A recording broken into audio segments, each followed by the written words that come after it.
We now come to the backbench debate on the future of farming. Mr Alistair Carmichael to move. Thank you, Madam Deputy Speaker, and I beg to move that this House has considered the future of farming. Can I first of all remind the House of my entry in the Register of Members' Interests and place on record my appreciation for the Backbench Business Committee in allowing us this time in the Chamber. It might be helpful, first of all, just to explain to the House why I thought this was an important time to have a debate of this sort, and that was before I knew anything of what might have happened earlier in the week. The Select Committee, which I chair, has an inquiry which is titled The Future of Farming, and I had thought that this would be an opportunity for members and others to shape the course of that debate and to contribute to the work of the inquiry. I still very much hope that that is the case. I had also privately hoped that this might be an occasion where we would be able to look beyond some of the changes that have occupied so much of the bandwidth in our political debate since the budget around inheritance tax, the removal of the basic payments scheme, double cab pickup changes and the ring fence to the agricultural budgets to devolved nations. And it would be an opportunity, Madam Deputy Speaker, for us to remind people just what we have got going with British farming, because there are some tremendous positives about it. We have them here again today in Westminster demonstrating how much they care about their industry and their community. And for those who see this either in our public gallery or else outside today, I hope the message will go to them loud and clear that there are those of us in this House who want to see them stick at their efforts because we are on their side and it is worth it. Madam Deputy Speaker, agriculture has one of the most resilient and resourceful workforces to be found anywhere. There is an active debate, apparently within government, on how you make work pay and what the value of work is. Well, if anybody wants to see the work ethic in action, then go and spend a few days on a farm, because that's where you will see it clearer than anything. We've had a lot of concern in recent years around the balance to be struck between imported food and food that was to be produced domestically. There was apparently an agenda behind some of the trade deals that was underpinned by a thinking that we didn't need to produce as much or indeed any of our food domestically, that we could rely on imports. And then, of course, Vladimir Putin invaded Ukraine. And we had a rather rude wake-up call for that, since which time we now see Donald Trump back in the White House talking about trade and tariff changes. And surely these things alone should make us understand the importance of a healthy, homegrown agricultural sector. We should not be offshoring to other parts of the world our standards of animal welfare or environmental protection. Climate change is so often held up as some sort of stick with which to beat our farmers, but actually this is something where there is a real opportunity. Those areas of the world from which we are currently importing food are also undergoing the changes that come from climate change, and they are not going to be as able to produce the food that they would wish to export to us in years to come. But in this country, we still have a good temperate climate which is absolutely suited that. Of course, I give way. I thank my honourable friend for giving way. Farmers in Ely and East Cambridgeshire face the threat of flood and drought, made infinitely worse by the climate change that you were talking about, in addition to all the other challenges that farmers are facing. Does my honourable friend agree that the government should invest in rural water management, flood management and water storage, and work with farmers to help them manage water on their farms? I absolutely do, and I think my honourable friend puts it perfectly there when she says work with farmers.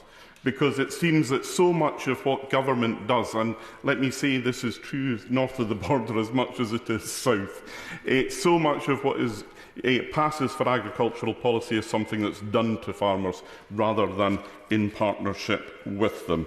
But in order, Madam Deputy Speaker, to get to the bright future that I believe farming can have, we have to get past the present. The decision to close the Sustainable Farming Incentives Scheme on Tuesday without any notice has provoked predictable and justifiable fury.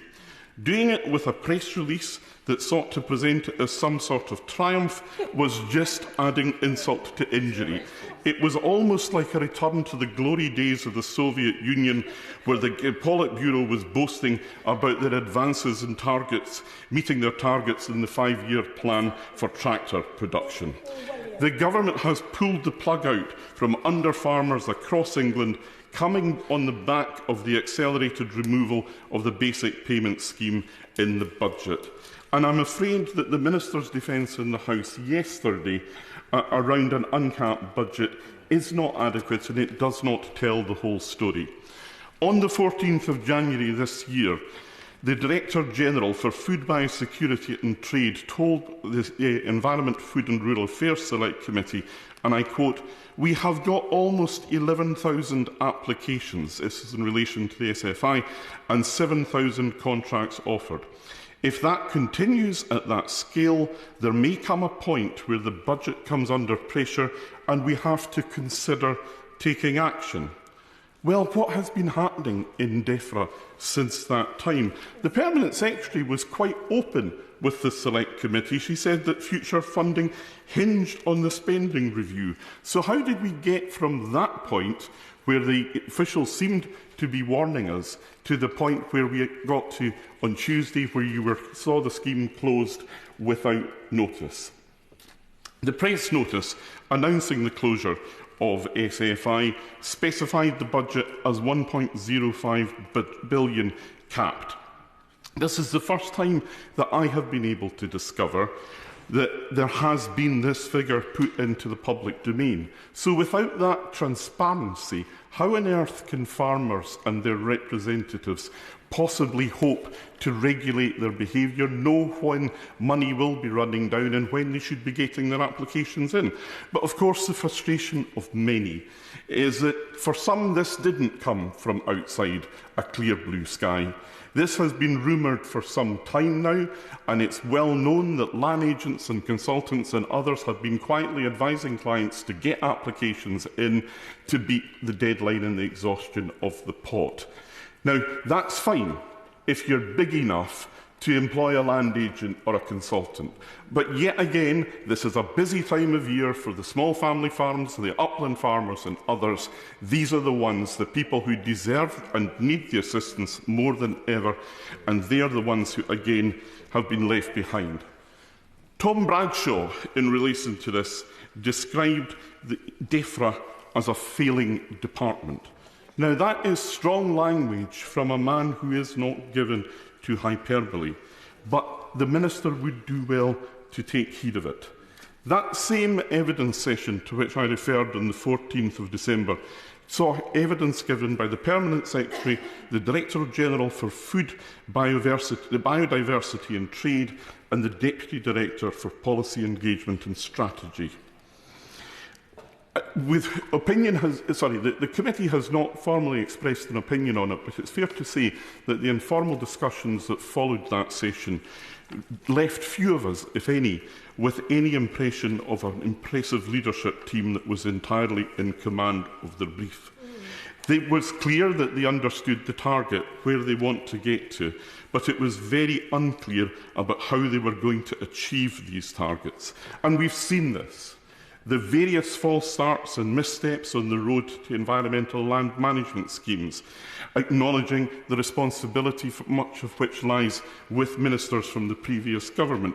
But the Permanent Secretary called this an iterative process, which to my mind just seems to be another way of saying that it's okay to get things wrong and to make them up as you go along. And I'm afraid in the minds and the eyes of farmers across the country, Tuesday's announcement on SFI simply reinforces that impression. Madam Deputy Speaker, the future of farming could be bright, But to do that, we have to give confidence to farmers to invest and to banks to lend. The government has got to acknowledge the damage that was done by the budget changes, especially in relation to APR and BPR, on that confidence. The anecdotal evidence, just in a second, anecdotal evidence has been growing for months. We have seen closure of agricultural merchants and machinery dealers. You've seen falling numbers of first registrations on tractors. But now, this week, we have the publication of the NFU's confidence survey. I'll take the right honourable gentleman and then the honourable gentleman.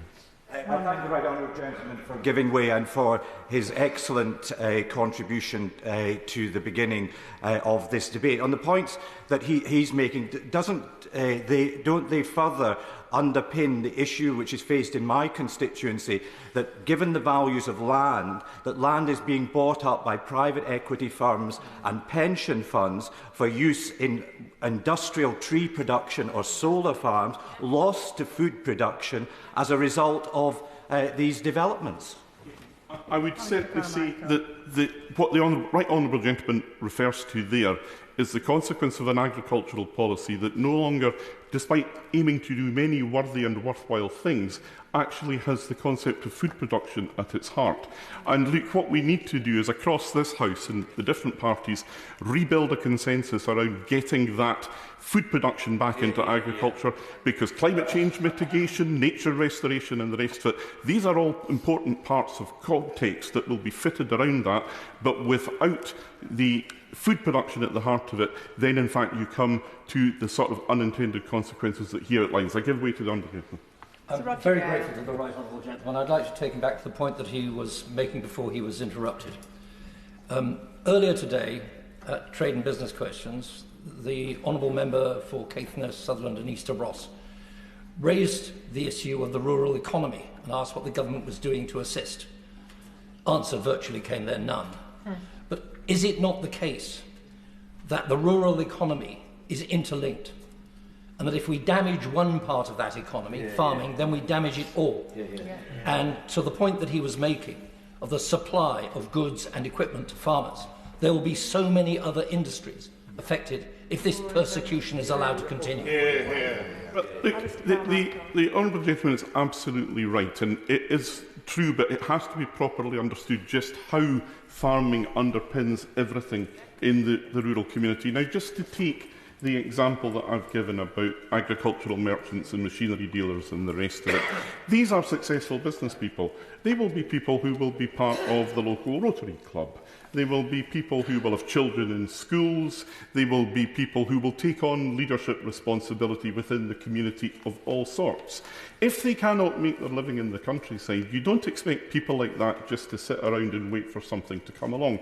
Of course they will leave. The population level is then seen to decrease, and you're onto a downward vicious circle, which really is the very opposite of what we need. And it's also the very opposite of what a good, well-resourced, valued farming industry actually can provide for the country as a whole.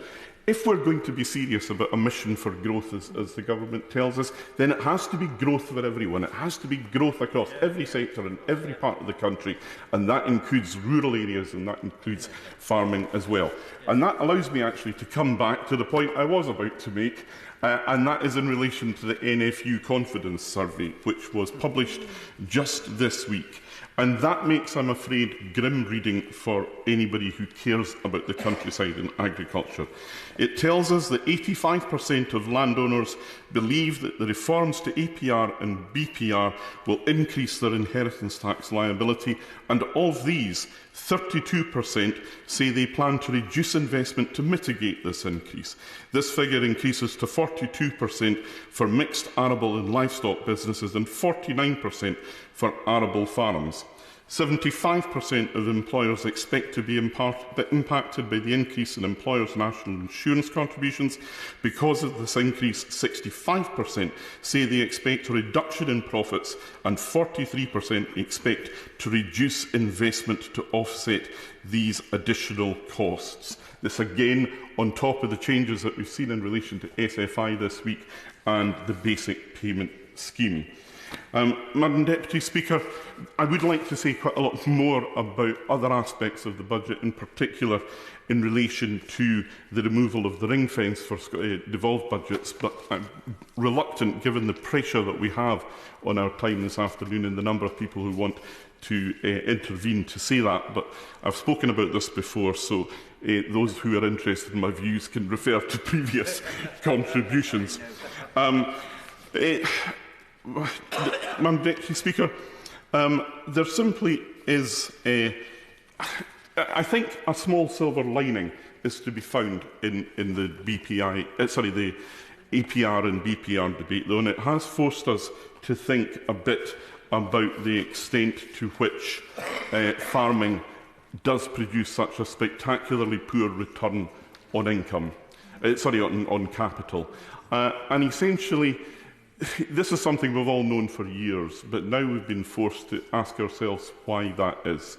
And the hard fact of the matter is that 80 years of interference in the food market by governments through agricultural subsidies has actually had the unintended consequence of keeping farmers poor and making supermarkets rich. Now, I have a 10-minute rule motion here next week to encourage the government to introduce meaningful regulation in that food supply chain even. And the Minister and his colleagues have spoken recently about their intention to see farm incomes increase. That is something that is devoutly to be welcomed, but it is something that is going to need a much more comprehensive and coherent strategy than we have seen thus far. Madam Deputy Speaker, not all confidence is about finances. We have seen a lot of doubt thrown into every sector in agricultural production in recent months because of the biosecurity threats that face this country. The poultry sector is already being hit hard as a consequence of avian influenza. We've seen foot and mouth outbreaks on the continent. We see African swine fever moving across the continent. It seems likely that we will see blue tongue disease back in this country soon. The vets that are in the front line on this in the Animal Plant Health Agency do a quite remarkable job, and we owe them all a debt of gratitude. But there is so much more that needs to be done in relation to that. The Select Committee has heard evidence in relation to this from port health authorities, local authorities and the APHA themselves. We have asked questions of the Department in relation to the point at which government software systems were updated in order to stop animal products coming from Germany following the identification of foot and mouth outbreak there. We've still not been told by the Department, despite getting answers to our letters, whether or not IPAFS was updated on the 10th of January or the 16th. That is something that the government should be able to tell us. I have sympathy for the government. They are dealing with a brand new system here. Essentially, we should be able to see this as a pressure test on it. And if it didn't work perfectly everywhere, let's identify those parts where the pressure escaped. But in order to do that, we need more transparency and we need more candour from government departments. So if the Minister can answer that question when he comes to answer the debate, I will be enormously grateful, and if not, it would assist the Select Committee greatly if we were able to get that answer in correspondence. Madam Deputy Speaker, time really is against us this afternoon. I would love to have thought we could have had the rest of the afternoon, but we don't. I will conclude my remarks at this stage, but let me say on behalf of the committee that I very much hope that members across the House will continue to engage with our inquiry, because if food security is national security, as the Prime Minister keeps telling us, then our committee is one of the most important committees in this House. The question is, as on the order paper, and before I call the first speaker, I will be, after this speech, imposing a 4-minute time limit, with the exception of front-bench speeches. I call Sadik Al-Hassan. As the representative for North Somerset, like many in the debate today, I represent a rural constituency and thus a great number of farmers who have had the privilege of meeting on a number of occasions since July. The farmers of North Somerset have not shied away from expressing to me their wide range of concerns, going far beyond merely changes to the inheritance tax regime. From those meetings, I've grown increasingly concerned that the outcry over changes to inheritance tax here in this House and subsequent time given to the topic have distracted us from the more fundamental questions regarding the future of farming. That is why I'm thankful for my honourable friend, the member of honourable member for Orkney and Shetland, for securing this debate today and for making clear in his application that he wished to debate a range more widely than merely a discussion on the merits of inheritance tax changes. I would first like to start by recognising that farming is an issue that arouses great passion. We have seen in our own constituencies during visits in the past 6 months, and even on the very roads that surround this building in protests that seem to occur every other week. From the conversations I've had with farmers in my constituency, I've quickly gained an appreciation that we are talking about not just a profession, but a lifestyle, and often a calling. Often constituents I have met with are working the soil their fathers, their grandfathers, and generations beyond them worked, in some cases even beyond the creation of this chamber.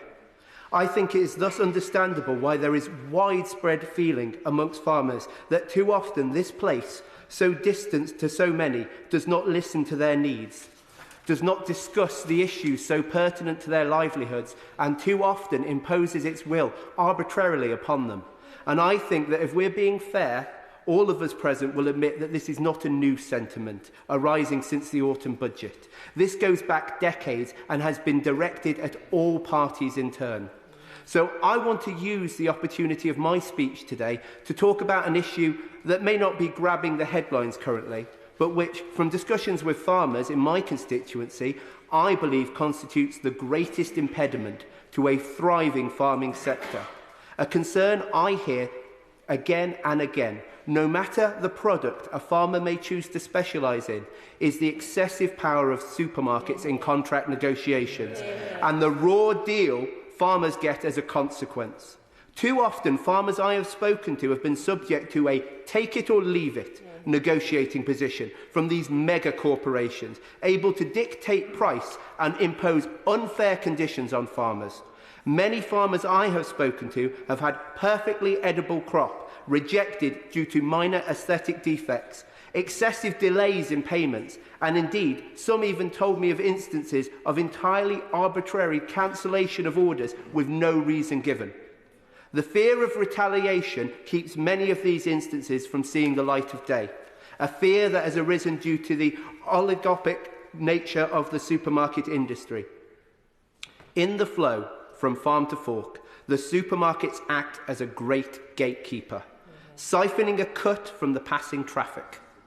While this issue is not unique to the UK, after all, a mere 5 companies control 80% of the trade in grain, I think it is fair to say that in recent years our constituents have become increasingly aware of the greedflation they see reflected every day in increases in prices they pay for food in supermarkets.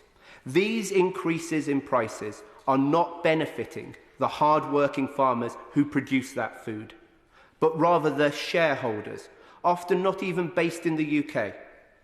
Last year alone, we saw the big 4 supermarkets increase their profits by 97%, while farmers felt the continued squeeze from rising energy prices, rising fertiliser costs, rising labour costs, to name a few.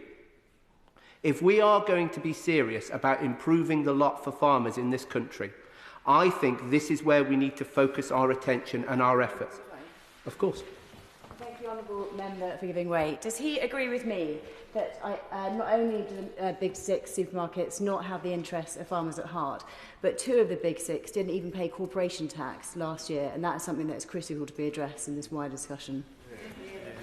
I thank my honourable friend for a worthy contribution to the debate, and I completely agree.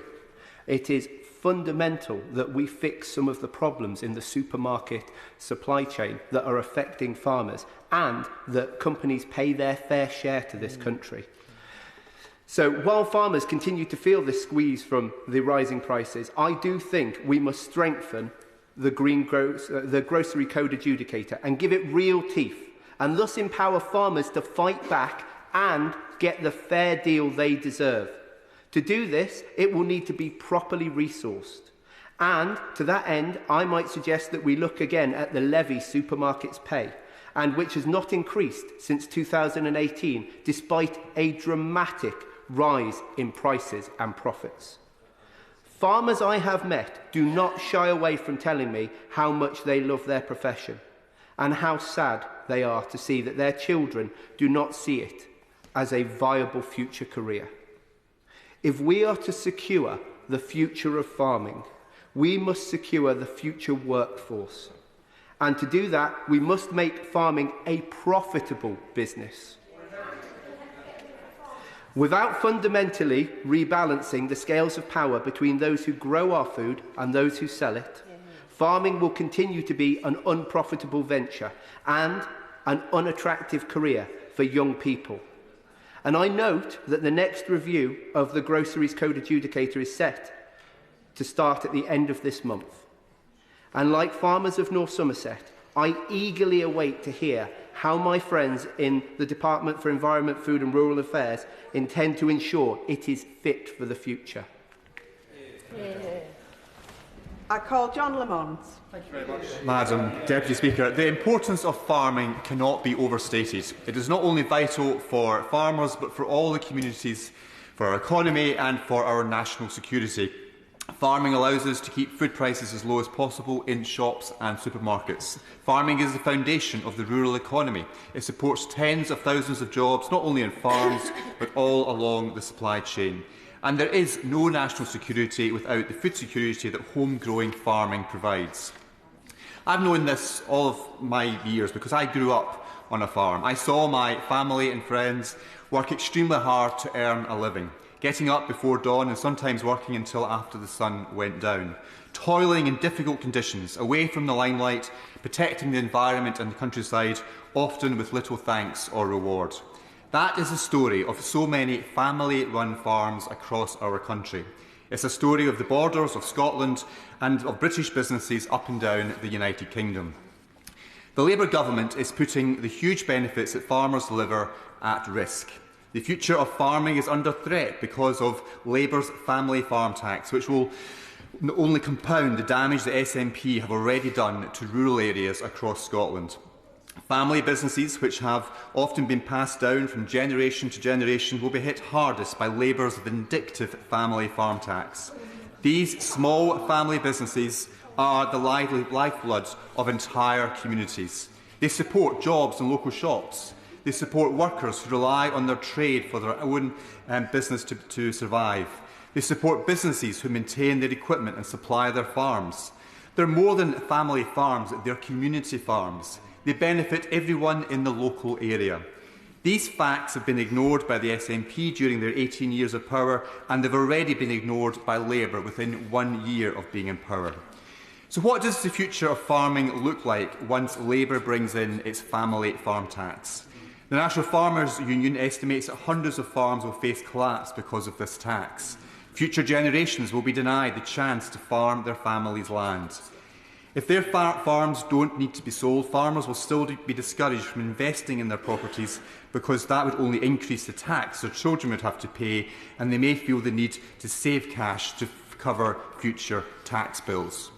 So what will happen is this. Labour will force farmers to sell their family businesses. Our countryside won't be maintained to the same standards. The same volumes of high-quality food won't be produced. Our environment will suffer as more foreign food has to be imported. Other rural businesses in the supply chain will suffer from the decline in investment and ongoing trade. Food prices in shops and supermarkets will rise. So in the end, Labour's family farm tax will not just harm the future of farming, but the future of the economy and the cost of living for us all. In conclusion, Madam Deputy Speaker, if the Labour government was serious about supporting farms, it would listen properly to farming communities. It would listen to the single biggest thing that farmers in our country are demanding: to scrap the family farm tax and restore the exemptions to APR and BPR. It is the only way to secure the future of farming. The government should do the right thing and scrap the family farm tax. Introduce an immediate 3-minute time limit because I really do want to get everybody in on this important subject. Julia Buckley. Thank you, Madam Deputy Speaker, and I'm very grateful to be able to contribute to this debate, given that I have 350 farmers in my constituency of Shrewsbury, which is famous for its food and drink sector and not least for the nation's favourite market. Shropshire overall has more farm holdings than any other county in the UK, and I'm very proud of some of the produce that we produce, and in particular a new technology that's being used in our area of outstanding natural beauty, which uses technology to unlock hilly and rocky terrain for new productive land use. And I've had the privilege to be invited to visit so many of our farms and work alongside local support networks such as the Shropshire National Farmers Union, the Country Land Association and our Farmers Support Fund locally. Overwhelmingly, my farmers tell me one key message: that farming is tough. Profit margins are so tight and they have struggled for years with high input costs such as energy, fertiliser and animal feed up by 44% since 2019, whilst food prices from those big six supermarkets decreasing since Brexit, leaving us with one of the lowest prices in Europe, further compounded by terrible trade deals with New Zealand and Australia. But low profitability in farming is not just an academic description. It's a harsh reality for the 12,000 farm livelihoods that were forced out of business since 2010. Just to comprehend the scale of sectoral collapse under the previous government, this means more than 850 farms went under every year of their government, 16 farms closing every week. It has left farming as the lowest profitability of any sector in the UK. This has to change. For the sake of our hard-working farmers and for our vital food security, we must revitalise farming with productivity, new technology and sustainability. Let's support. I will gladly give way. Honourable Lady for being so generous in giving way. Given what she's just said about the number of farm holdings, would she regard it as a sign of failure of this government if that number is lower at the time in the next election? That intervention, because I've just explained that it was 12,000 lower since the last previous government. So by your own admission, by the honourable gentleman's own admission, presumably that's a catastrophic failure. Yeah, exactly. So let us support our farmers to deliver their high quality food with high environmental and welfare standards into more markets, such as the government's new procurement policy. I would gladly give way. Thank you, and for giving way. Does my honourable friend agree with me that given some of the challenges that have been talked about today, university research farms like Henvice in my constituency will play a vital role in the future of farming? And does she also welcome some of the grants announced by the Secretary of State for farming, innovation and technology? Thank you for that intervention. It's most interesting and it's exactly the direction of travel. To make farming more productive and more profitable, we must embrace innovation. So this support measures, such as the government's new procurement policy to back British produce, which from DEFRA will promise 50% of public funded catering must come from local farms that meet our high welfare standards. This means every meal in every hospital and on every army camp and in every prison will be supplied with at least 50% local produce from British farmers. I can't wait to see the impact this will have at Royal Shrewsbury Hospital and Nestcliff Army Camp in my own constituency. Now, I'm sure the bench opposite have questions about yesterday, because following yesterday's announcement from DEFRA, several farmers got in touch with me with questions about the proposed changes to the Sustainable Farming Initiative Scheme known as SFI. I was glad to reassure any farmer who has applied that their grant will be forthcoming, as all submissions will be honoured from the budget, which has now been completely maximised. In contrast to last year, when the previous government was unable to distribute the funds to desperate farmers, wasting £350 million. That's embarrassing. Under this government, the entire budget has been committed 3 weeks before the end of the financial year, helping over 57,000 farmers. Ministers have been clear to set out their approach, which will take on board feedback from farmers on the complexity and inconsistency of the previous schemes and aim to provide a more carefully managed programme. The new improved FSI scheme will reopen this in the summer with a larger budget and a more targeted approach, delivered in a fair and more orderly way, ensuring value for money for taxpayers and investing in food production and nature recovery projects. Now, in my own professional career before coming to this place, I worked for over 20 years to design, develop and deliver EU grant funding schemes such as these. In my professional experience, the most impactful schemes are those with a robust strategic objective, are multi-annual in nature and take regular opportunities to review and improve technical specification with feedback from the applicants themselves. So I welcome this review and launch. Thank you. John Glen. Thank you, Madam Deputy Speaker. I'm very grateful to the member for Orkney and Shetland for getting this debate this afternoon. I'd like to make 3 points. Salisbury, my rural constituency, has farming at its heart. There are 431 agricultural holdings covering 48,000 hectares. And the universal feedback that we've had from farmers has been that since this government have come in, they are very, very disappointed with what has happened.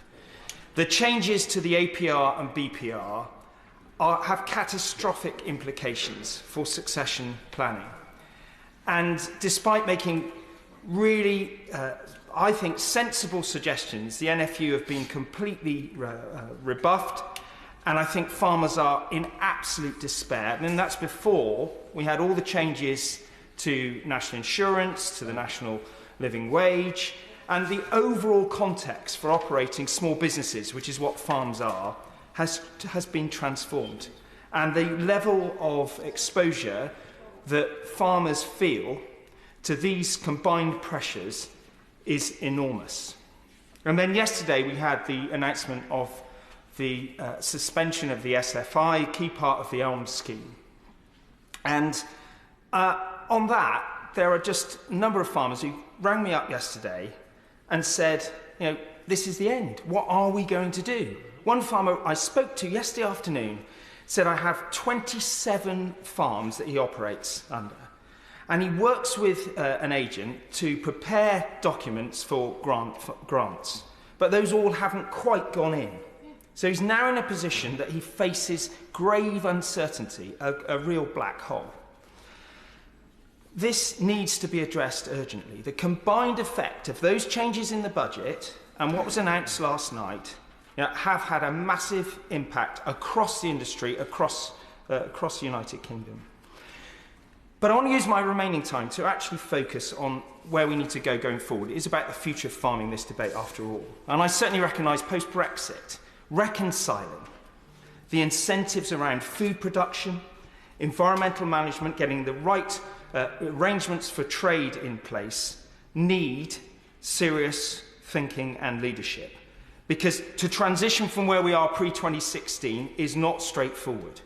But I would urge the Minister to put some defined objectives into the public domain and make his officials accountable for delivering to them. It would help the government to bring a clear roadmap going forward. It would help farmers to know what food security really means from his perspective. I call Jermy. Madam Deputy Speaker. For my constituency of South West Norfolk, farming is the lifeblood of our local communities. I recognise that farmers so often are the guardians of the countryside and our natural heritage. Farmers like Richard Evans in my constituency, a brilliant sheep farmer at Larning, who I met earlier this year, a leading voice in the Breckland Farmers Wildlife Network. That network is a farmer-led group collaborating in support of farming and the environment. With 52 members covering 44,000 hectares of farmland in the Brecks, they recognise that they are not only custodians of very important land for agriculture and food production, but also home to a wide variety of species, many of which are found nowhere else in the UK. On my visit with Richard, I was joined by representatives from the Norfolk Rivers Trust to talk about how we can work together to support our rivers locally, including rare chalk streams, because farming has a significant impact on our waterways. But, Madam Deputy Speaker, in order for farmers such as Richard to continue their excellent work, we must move towards a future for farming that prioritises farms like this, because we cannot allow mega farms to dominate the industry and the landscape. A Compassion in World Farming study showed that there are more than 1,000 large, intensive pig and poultry farms across the UK, a 20% increase since 2016. Norfolk has sadly been dubbed the mega farm capital of Europe. Residents in my constituency are very concerned about the increasing number of intensive farms and how these are contributing to biodiversity loss, as well as climate change, air and water pollution. Very often, such farming practices adversely affect people living nearby, especially because of the health hazard posed by ammonia.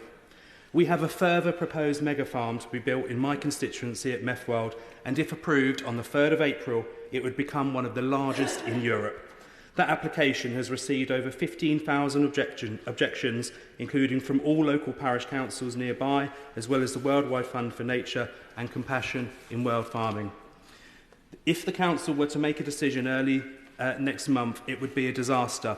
And as I have said, no ifs, no buts, this cannot be allowed to proceed. This is not farming, it is industrialisation. I also wanted to make reference to our county farms estate in Norfolk, something that I am particularly passionate about. Once holding a mighty holding of 30,000 acres, now sitting at 16,000, which still makes it one of the largest council-owned farming estates in the country. I recently met with Richard and Danielle Gott at their farm in Nordelf in my constituency, successfully farming the land there for 26 years. We need to support farmers like Richard and Danielle and the next generation of farmers, such as their daughter Emma and Jessica. It is highly likely that with devolution, the existing governance model will go. We need to give priority to entry-level farming as we move towards farming in the future. I call Seamus Logan. Deputy Speaker, and I thank the Right Honourable Member for Orkney and Shetland in securing this debate today.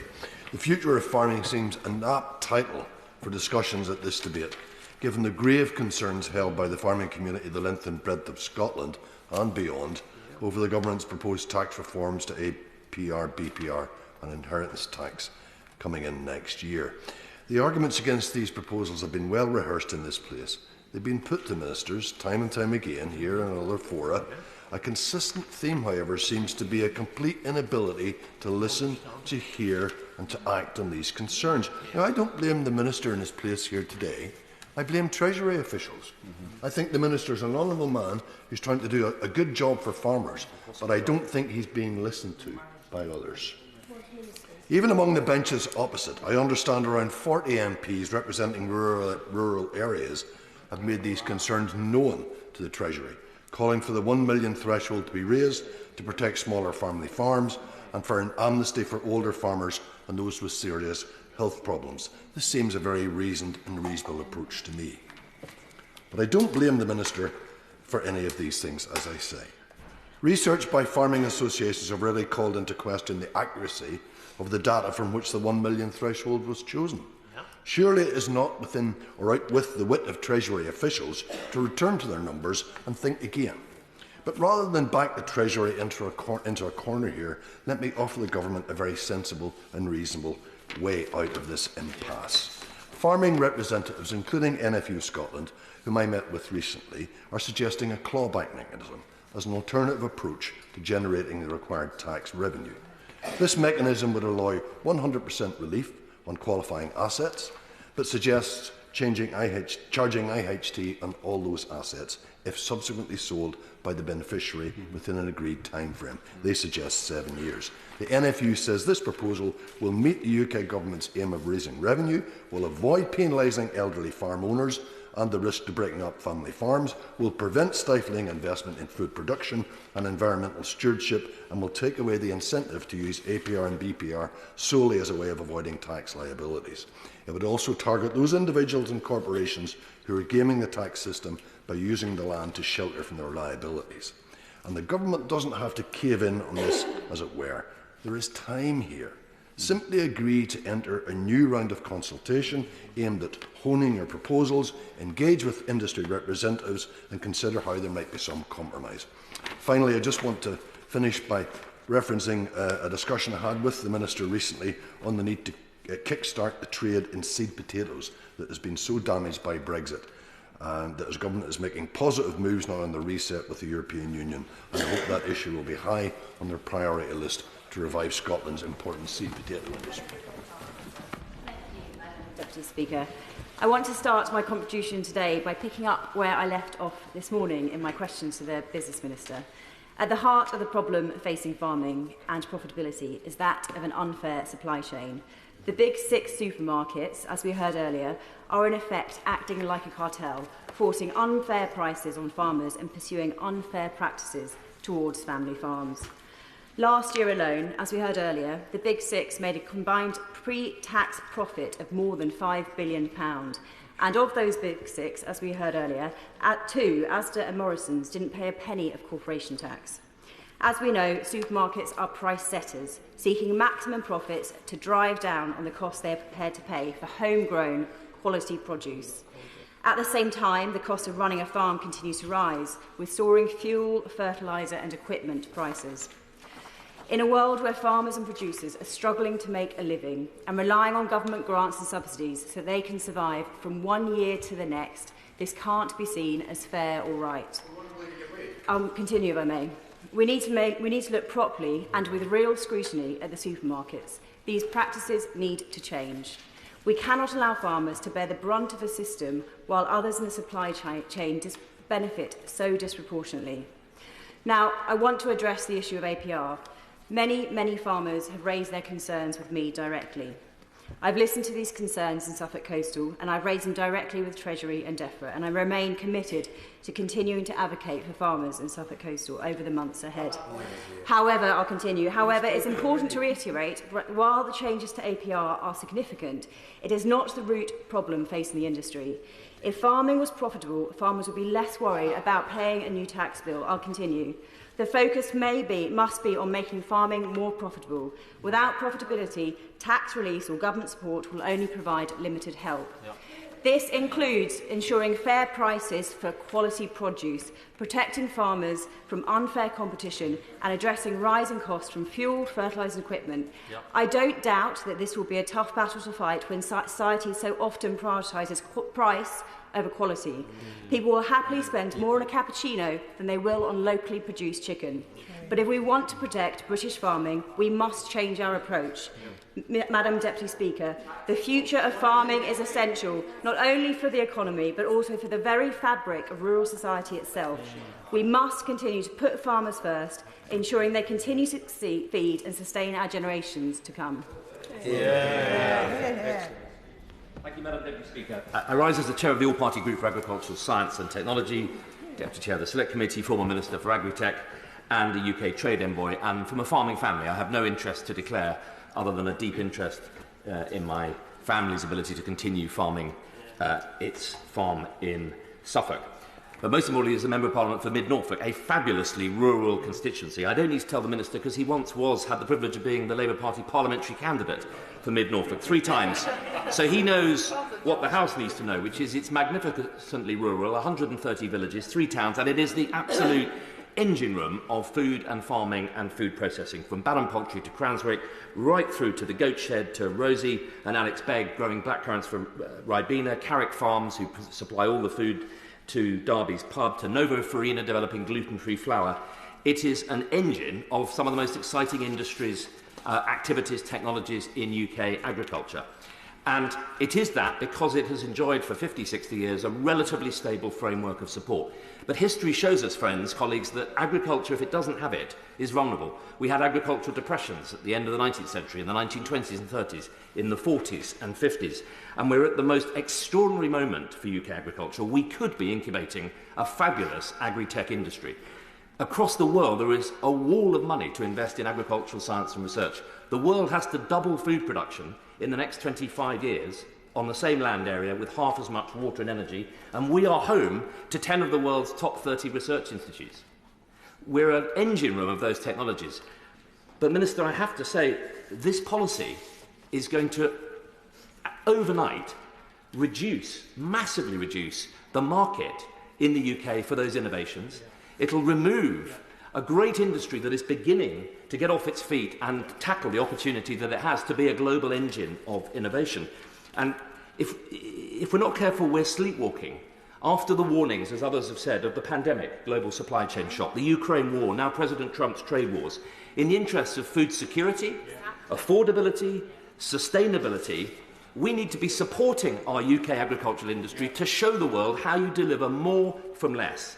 And that's why, as chair of the APPG for Science and Technology, we've set out a major call for a tyre-screeching 180-degree U-turn to support the sustainable intensification of agricultural productivity. We need to produce more. But I can tell the Minister, in my beloved constituency, which he knows well, the impact of the farm tax attack, the small business attack, the abolition of SFI, and the massive subsidies for solar farms, it's beginning to look as though Department of Energy Security and Net Zero and the Department of Local Government, 50% increase in housing targets, are trying to get farmers off the land in mid-Norfolk to make way for solar farms and badly designed housing. This is a disaster for one of our most exciting industries, UK agri-tech, and I beg him to take a stand for it. I call Josh Newbury. Thank you, Madam Deputy Speaker. It's an honour to be able to speak in this debate as a member of the Environment, Food and Rural Affairs Committee. And I'd like to thank our committee chair, the Honourable Member for Orkney and Shetland, for securing the debate. The future of farming isn't simply about keeping our fields green, livestock sheds full or supermarket shelves stocked. It's also about securing the future of our rural communities, protecting the environment and supporting the farmers who are the backbone of our nation's food system. This government inherited underspending of farming schemes resulting in hundreds of millions of pounds not reaching farmers' pockets. Now, a record 50,000 farms are in schemes and more money than ever before is being spent through the Sustainable Farming Incentive and the Countryside Stewardship. The recent publication of the Land Use Framework set out the changes and complementary use of land that's needed to achieve our environmental targets. Alongside support for the environmental land management schemes, the framework will help drive improvements on food security, biodiversity, carbon emissions, water and air quality and food resilience. But the Scottish land use strategy has shown that we also need clear policies to give certainty on how to deal with directly competing interests on land. Now, as we know, England's in the midst of a transition, and if we are to make this transition successful, we must ensure that farmers are supported in this shift, ensuring new schemes are accessible, flexible and equitable. I welcome progress the government's made on freeing up bottlenecks in applications, and as the MP covering most of the Cannock Chase National Landscape, I also welcome the extension of the Farming in Protected Landscapes programme. Now, we also know that any sector that doesn't have certainty in its workforce will lack certainty for the future. I commend the strides the government's made on expanding apprenticeships across the UK. Our agricultural and land management sectors need to share in the benefits of that. Figures show that only 5% of the 285,000 people working in agriculture are under 35. And with the twin pressures of climate change and global food insecurity, the next generation of farmers need to be equipped to meet the challenges of the 21st century. Automation is another way of addressing these challenges, but a harsh reality is that smaller farms can't shoulder the burden of the risk of investing in expensive new tech. There's good work being done on this. For example, 20-25-year agreements with farmers to unlock long-term investment, and I hope that will now become the new normal, because without that, farmers won't be able to do everything that we want to see without that certainty. I'd also like to raise, Madam Deputy Speaker, the long-term plight of abattoirs. It's not frequently spoken about, but whilst there were 2,500 in the 1970s, there are now just 200, which makes it far harder for many farmers to keep their supply chains small and local from farm to fork. To bring my remarks to a conclusion, Madam Deputy Speaker, it's clear that the reality is many years our farmers have been worried about their future and the future of their sector. We need to ensure that farmers feel confident that their concerns are heard and addressed, so that we and our farmers can achieve the world-leading ambitions we have for our agricultural sector. Wendy Morton. Thank you, Madam Deputy Speaker. Farming is the backbone of this country, providing us not only with the food we need to feed our families, but also acting as a steward of the land that we hold dear. Farmers do so much more than grow our food. They protect the countryside, they create jobs, and they contribute immensely to rural economies. In my Aldridge-Brownhills constituency, we may not have as large a farming population as some other constituencies, but believe you me, the farmers we do have are vital to the national picture. As my honourable friend, the Shadow Farming Minister, recognises during his recent visit to some of our local farmers. Their efforts support local communities, provide employment and contribute to food security. I pay tribute, Madam Deputy Speaker, to each and every one of them. And I also pay tribute to those farmers who took valuable time off the land today to bring their tractors down to Parliament and to support us here in this debate. I suspect there may even be some sitting in the gallery upstairs. But changes to agricultural property relief and business property relief from April 2026 will have a profound consequence for family farms, including those in my constituency. The removal of the 100% relief above the first £1 million in agriculture and business property could see farmers being forced to pay inheritance tax at 20% on the value of their property above this threshold. This will push many of them out of business. Of course I will. I thank my right honourable friend for giving way. Does she agree with me that the changes to agricultural property relief are completely contrary to what the Prime Minister outlined in his initial speech in Downing Street, where he said that he wanted government to tread more lightly on people's lives? And does she agree with me that this is also a false economy, in that ultimately this policy risks farming assets being concentrated in the hands of very few, and that will make the market much more worse off for consumers and British society and food security? My honourable friend is absolutely spot on, and I know he speaks and stands up for his local farmers in a very strong and powerful way. And far from treading lightly, this government is actually trampling over our farmers. And what this will lead to is the breakup of long-established farms, with land being sold off to meet tax liabilities. And I fear that then we will see simply the concreting over of our beautiful countryside. But another topic that demands our attention is the use of agricultural land for the siting of battery energy storage systems. Now, I'm fully supportive of the move to renewable energy, but just like with solar farms, we must ensure that the siting of these, which are often large in scale, is done with care and consideration. In my constituency, we've seen a decision by a planning inspector to improve one of the battery storage facilities on Greenbelt agricultural land at Chapel Lane in Feasy Park Farm Ward, against the will of the local council and against the will of the community. Our land is finite, and we must balance the need for renewable energy with the need to safeguard land for agricultural use and food production. So I urge the government to take a more balanced approach to land use, ensuring that agricultural land remains available for farming and food production, because I fear that the changes to the NPPF and the proposed planning and infrastructure bill will simply drive a coach and horses through our arable land and our green belt, disrespecting the views of local residents and risking our food security. We can no longer take food security for granted. The war in Ukraine, global inflation, supply chain disruptions and extreme weather events are all contributing to rising food prices and shortages in some areas. Here in the UK, we currently produce just 61% of the food we need. We can no longer be complacent. It's time to stand up for our farmers. Just this week, the government announced it was closing the SFI scheme, another kick to the farming community. Our farmers are leading the way in terms of change. Let me just conclude, Madam Deputy Speaker. I could say more, I'd love to say more. But farming is not just a job, it's a way of life. No farmers, no food. It's time this government axed the family farm tax. I call no law. Madam Deputy Speaker, the economic fundamentals of farming must be a priority, and I call on the Government to focus on the key determinants of farm operating profitability. There are many drivers of what makes a British farm successful, but structural pressures such as buyer oligopolies, price input volatility, challenges from international trade, and differentials in welfare and environmental standards, even our consumer culture, continue to threaten their viability. As a result, we have seen increasing consolidation, with many farmers shifting to larger, more arable-focused operations. When it comes to trade, livestock farming in particular has been hit particularly hard. The deeply flawed trade deal with New Zealand is a hammer blow to sheep farmers and our great British land industry, and undermined domestic producers, putting British farmers at a competitive disadvantage. And then there are the standards themselves. Our farmers operate world-leading standards of animal welfare, food safety and environmental sustainability, and standards that we are rightly proud of. Yet there is little recognition of the additional costs that this imposes.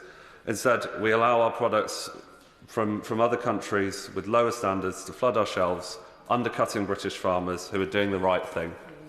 If we value high-quality British food, then we must ensure that our policies reflect that, whether through fairer trade deals, better labelling, financial support that compensates for those higher costs, and being honest, as the Right Honourable Member for Shetland and Orkney at the start outlined, about the onshoring of emissions.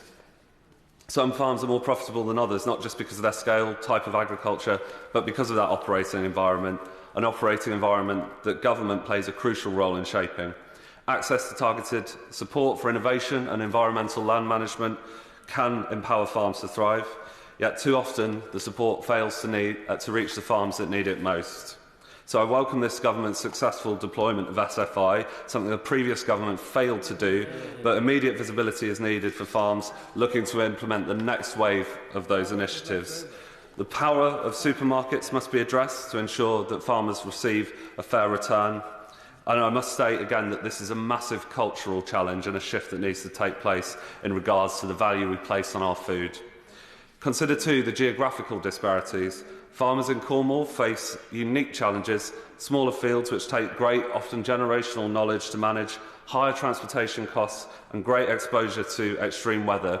Yet they receive the same market prices as larger lowland farms with fewer overheads. Government policy must acknowledge that uneven playing field and ensure that support reaches those most challenging farms and geographies that are essential to navigating our rural landscapes like that of Cornwall. Thank you, Madam Deputy Speaker. I call Danny Chambers. Thank you, Madam Deputy Speaker, and I congratulate my friend from Orkney for securing this really important debate. And I'd just like to follow on from the member from St Austell and Newquay talking about trade deals. We know trade deals, particularly the potential ones with the USA. These threaten to undermine our high animal welfare standards that we have spent years working so hard to establish. Because if we allow products that are produced to lower standards, things like hormone-treated beef or chlorine-washed chicken, if these become the norm, it'll undercut our farmers. And this is not protectionism, because this is about fairness.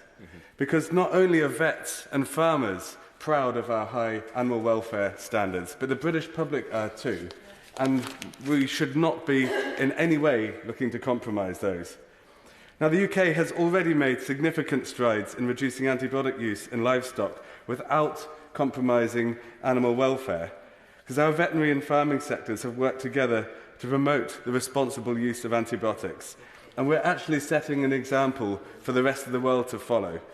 So the responsible use of medicines in agriculture's rumour, the 2024 report, highlighted that the usage and sales of antibiotics in food-producing animals remains low.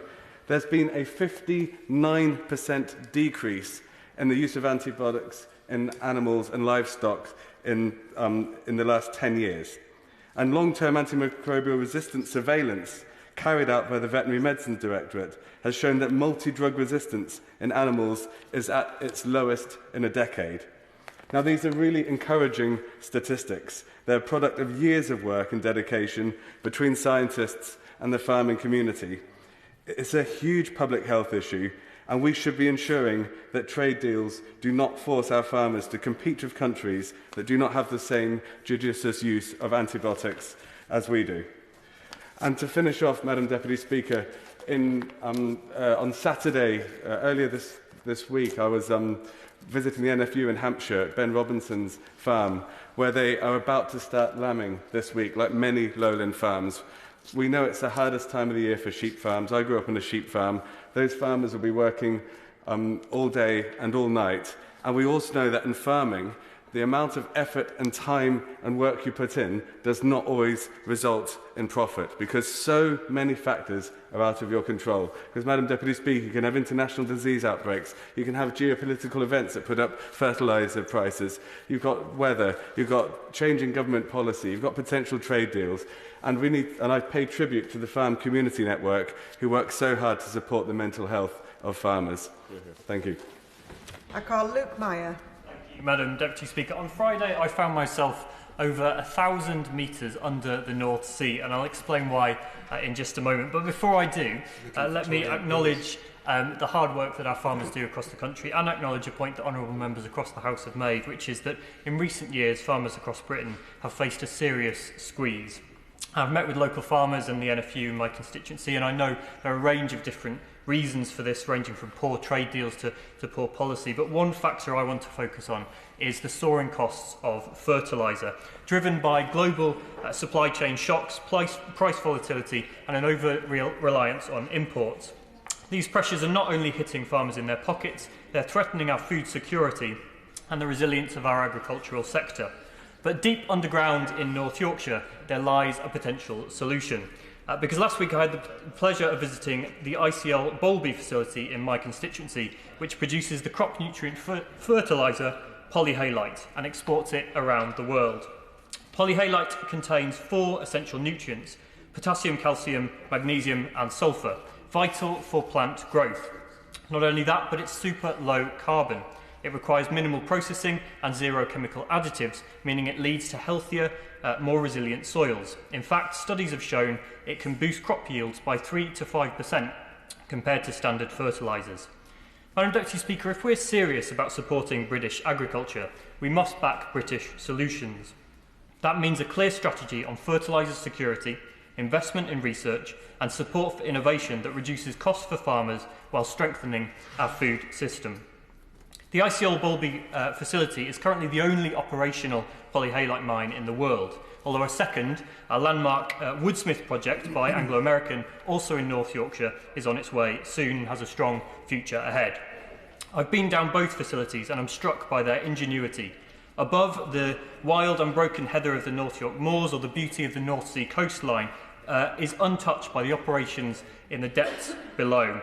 And I pay tribute to their skilled teams working underground in tough conditions to produce these exports, boosting our food security.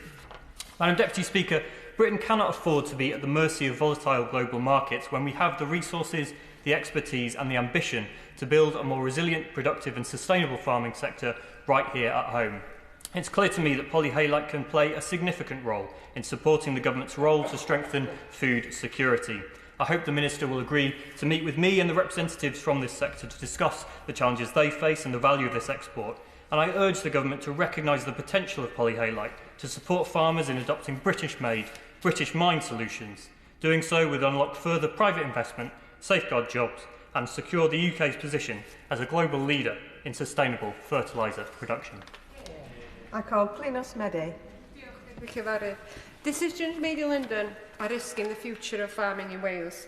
Decisions like changing the funding model for agriculture from needs-based to the Barnett formula, a potential of around 40% in funding for 40% cut for funding for Welsh farming.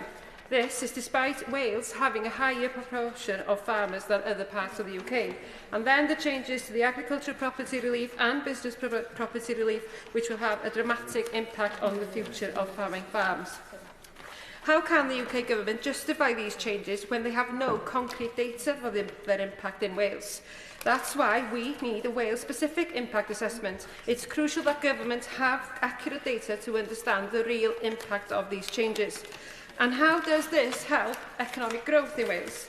90% of our land area is given over to farming. In 2020, gross agricultural output was worth £1.7 billion to the economy.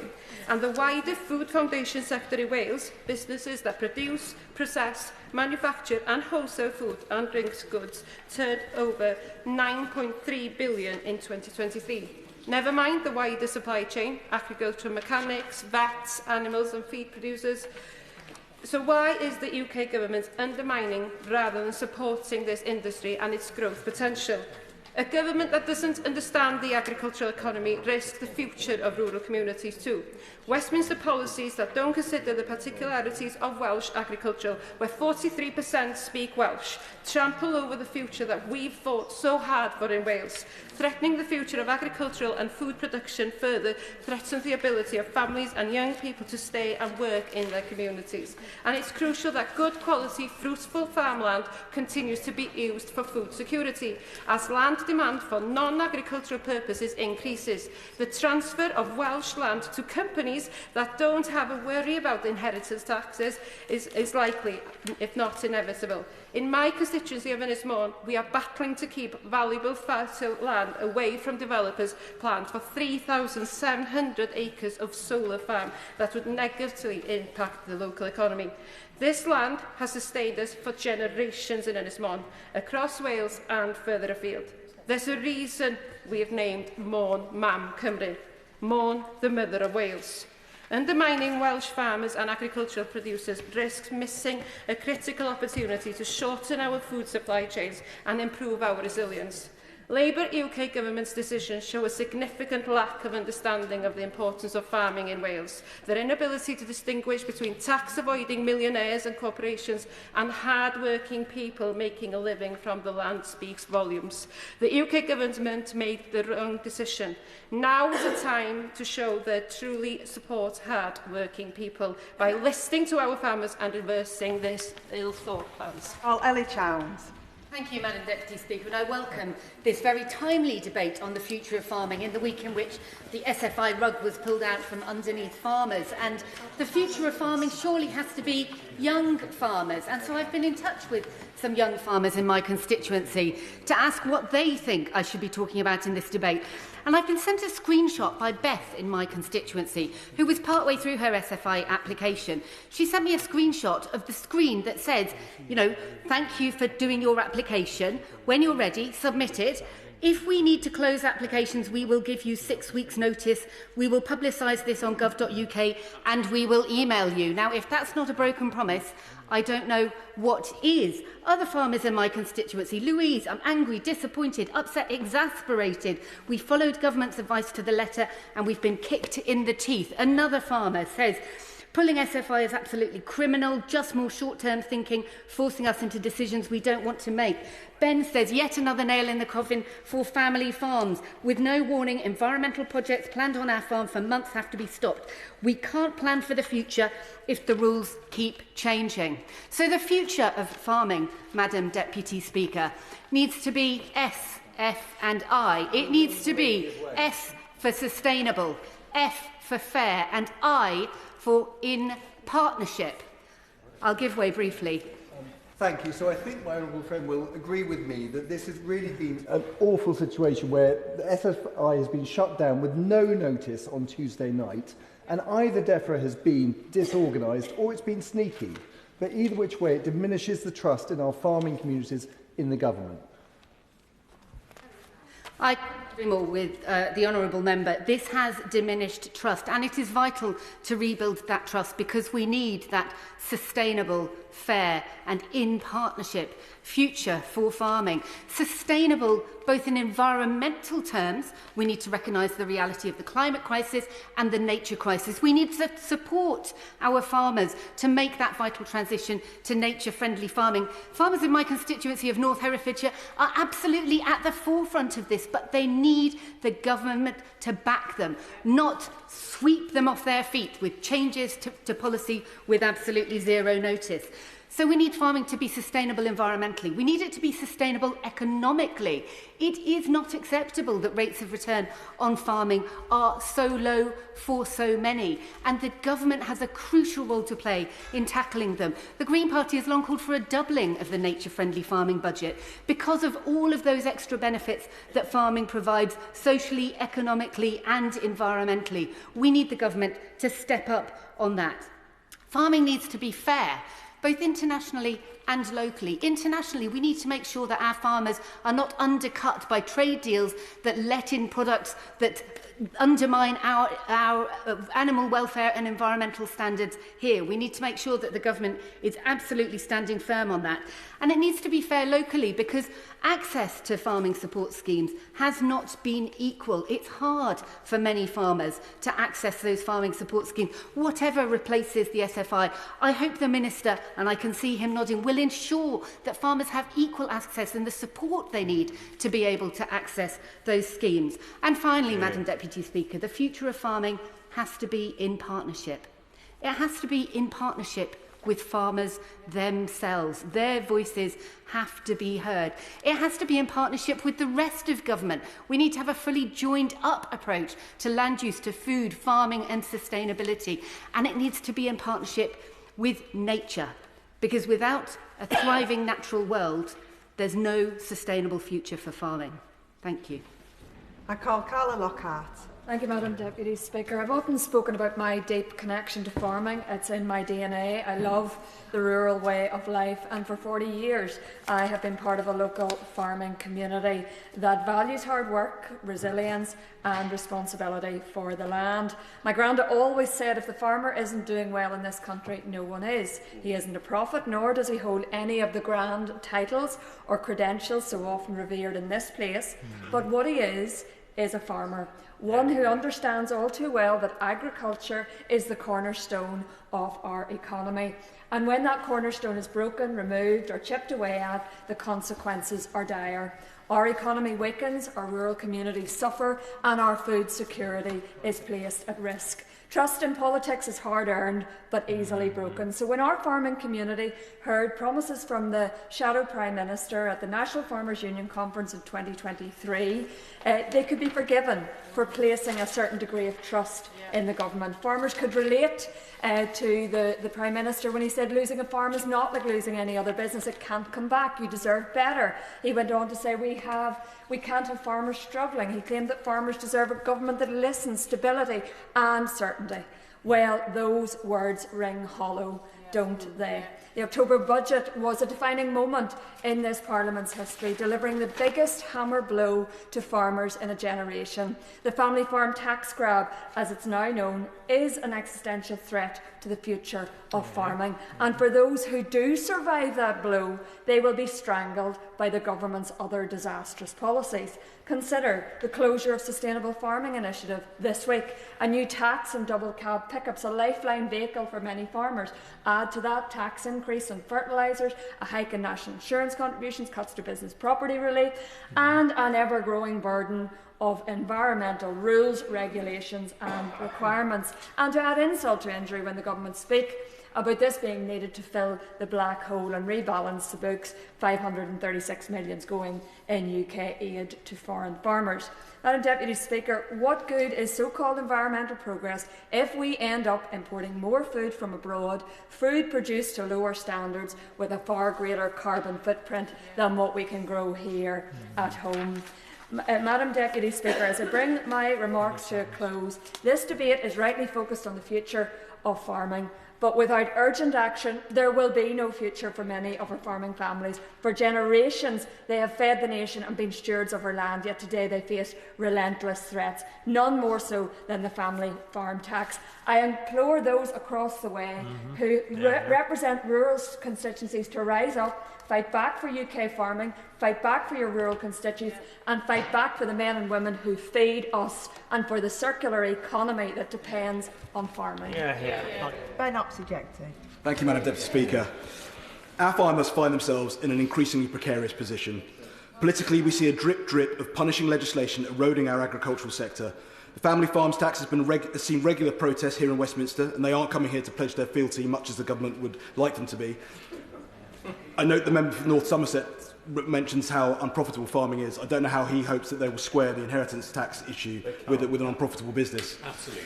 We've recently seen the announcement of the suspension of the Sustainable Farming Initiative with only 30 minutes' notice, the announcement of new compulsory purchase powers that will see yet more farmland concreted over, dozens and dozens of solar farms in the pipeline, all to be easily forced through as a nationally significant infrastructure project because of a laughably low qualifying threshold that is now nearly 20 years old. The future of farming under this government looks bleak. Diversification appears to be one of the few options available to farmers, innovation one of the others. I visited Vantage in Great Staughton in my constituency to discuss how advances in agricultural technology can have a positive impact on farming techniques, particularly as farms face manpower shortages, fewer resources and increasingly fewer available experienced farm workers.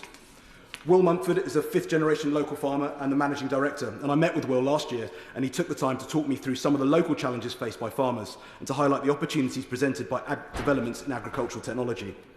This gave me an opportunity to see a demonstration of Will's robot tractor, the Agzeed Agbot 5.115T2.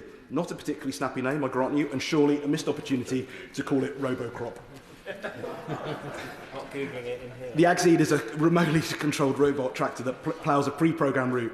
It's smaller than a conventional tractor and doesn't look recognisably like one, but there are multiple benefits to using such technology. Being remotely piloted, the tractor doesn't require a driver or therefore a cockpit, which makes it significantly lighter. The benefit of this is a smaller footprint and therefore reduced soil compaction, which in turn improves drainage and reduces flooding. A further benefit is how the tractor can be used day or night without the need for a human operator. At busy times of year, it allows work to continue when resources are stretched.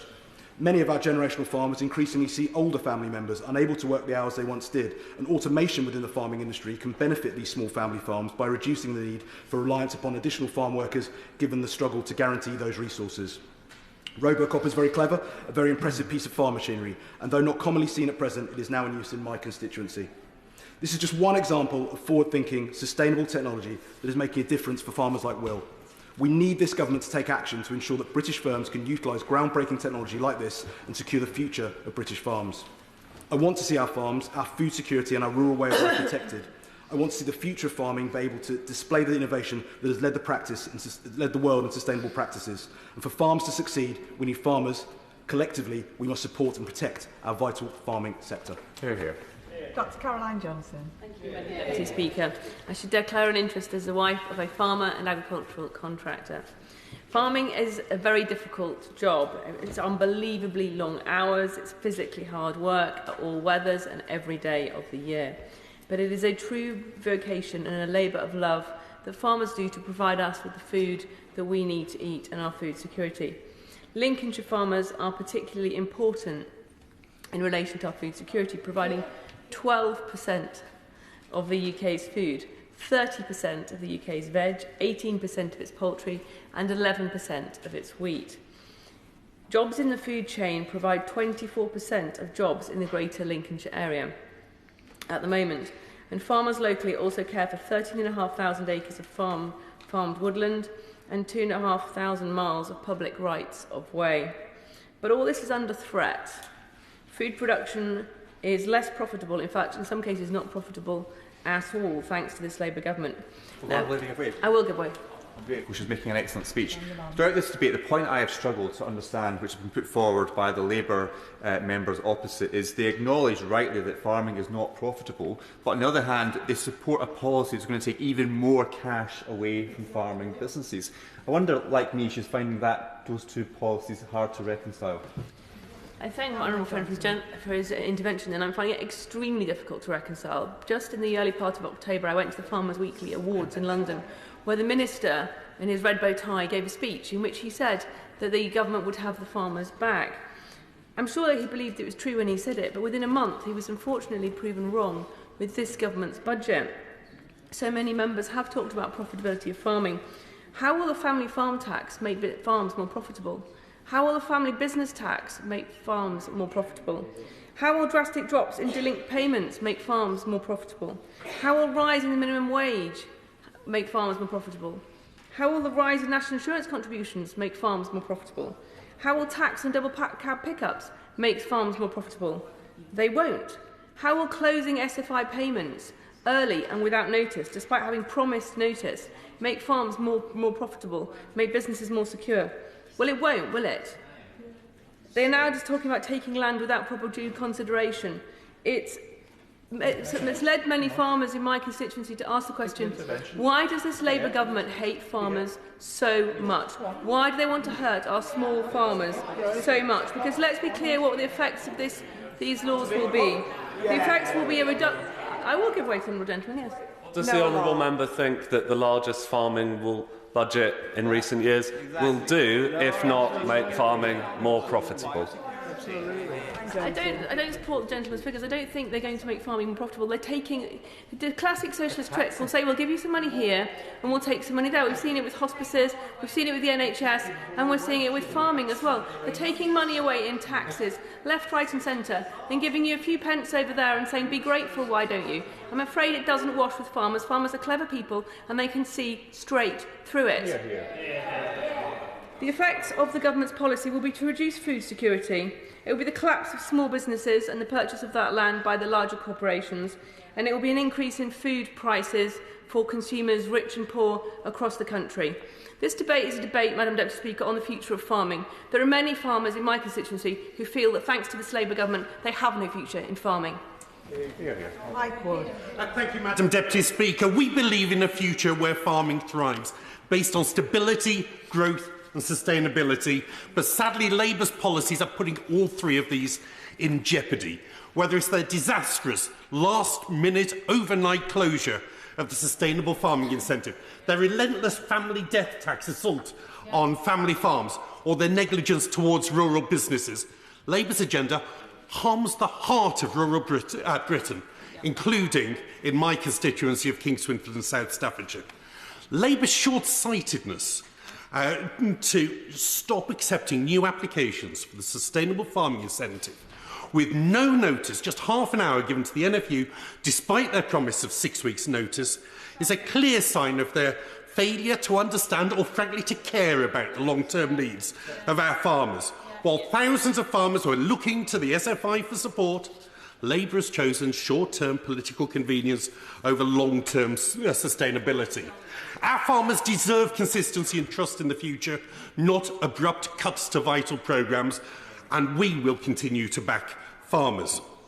But Labour's inheritance tax policies are a direct attack that go to the heart of our family farms.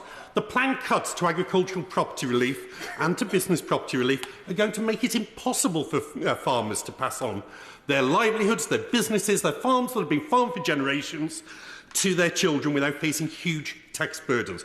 Imagine that you are farming an average cereal farm, but you then you inherit that from your parents. And the NFU report is saying that you face 10 inheritance tax payments, each one 1.5 times what you can expect to make in annual profit. You are running at a loss to fund the government. That's serfdom, not farming. Sorry.